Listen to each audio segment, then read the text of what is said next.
Hey fam, if you're like me and you can't really feel your glutes working in exercises like squats and deadlifts, no matter how much you try, I'm going to share with you my most favorite glute activation and building exercise in this video. Now, I've been doing Booty Club over the last year with my friends. We get together every week and I can definitely say we've tried and tested every glute exercise under the sun, and this one is the best. I'm going to take you through step by step and give you my best teaching tips and techniques. Let's get straight into it.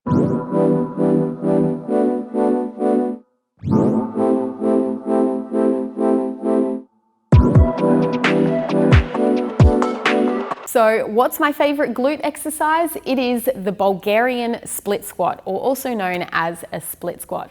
Now, the reason I love this exercise is because number one, it is single-sided, so you're using one leg. Now, glutes are responsible for stability and balance. So as soon as we get onto one leg, they are forced to switch on and work. Number two, you get a really good glute stretch. Now, when we put a muscle on stretch and then add weight and tension, we're really increasing the time under tension of the muscle, because the muscle needs to go from full stretch to full contraction. So that means we're really stimulating the muscle fibers to grow. And lastly, you can feel it. So honestly, I've tried and tested so many exercises. Just like I mentioned in exercises like squats and deadlifts in particular, I really struggle to feel my glutes working and to get that glute soreness the next day. As soon as you do this exercise, I promise you will feel your glutes the next day. So what is the best technique to get maximum glute activation in our split squat? Well, number one, we want to make sure we're set up correctly. So we actually want to be on a lower box. So I've got a 30 centimeter box, which is about 12 inches, I think it is, for those Americans out there. Now, we want to make sure we're not too high on the bench, because this will create more pressure in the back leg. So we don't really want to be working the back leg. We want to be working the front leg and that glute in particular. So finding a nice low box takes the pressure off the back leg. It also helps you keep a nice neutral pelvis. So if your foot is too high and your quads are tight, you'll normally find you'll have to twist to keep your foot up nice and high. So again, shorter box, 30 centimeters. Next, we want to think about our foot positioning. So you've got your back leg up, making sure it's not directly behind you. This is going to make it really unstable. So you want to step the feet a little bit wider, almost like you're on train tracks. That's going to give you the stability.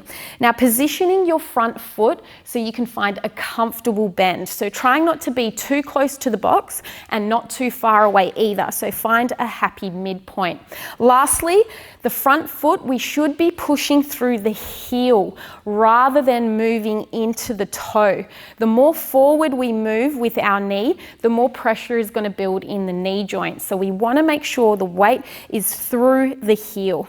Next, we want to think about our upper body position. So the more upright you are, not only is it going to be overactivating your lumbar spine, but you're also going to have more tension in the quads rather than the glutes. So we want to come into a forward lean, almost thinking like the back knee all the way to the crown of the head creates a nice straight line. Now, the reason we want to do this is because it puts the glute on a nice big stretch. So just like I mentioned before, the more stretch you get, the more time under tension and the more glute growth you'll get. Lastly, we want to make sure the arch of our foot doesn't collapse inwards when we come down, so the knee starts to slide in. The reason we don't want to do this is because it's overactivating the inner thigh and it's switching off the glute. So aim to pull the knee out towards pinky toe, pick up the arch, and you can almost turn your body towards the front knee to help you with this technique. So remember, before you add weight, we really want to master body weight technique first. So this will be your first variation, aiming to touch the inside heel. Next, you can add a single dumbbell. So you're going to use the opposite hand to foot. The dumbbell again is going to come into the inside heel. And lastly, you can add another dumbbell coming into a suitcase split squat. Hopefully this video has inspired you to try the Bulgarian split squat in your next workout.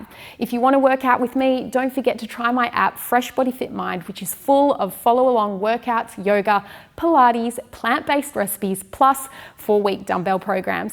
Thanks so much for watching. Make sure you hit like, subscribe, leave a comment below, and I'll see you next time.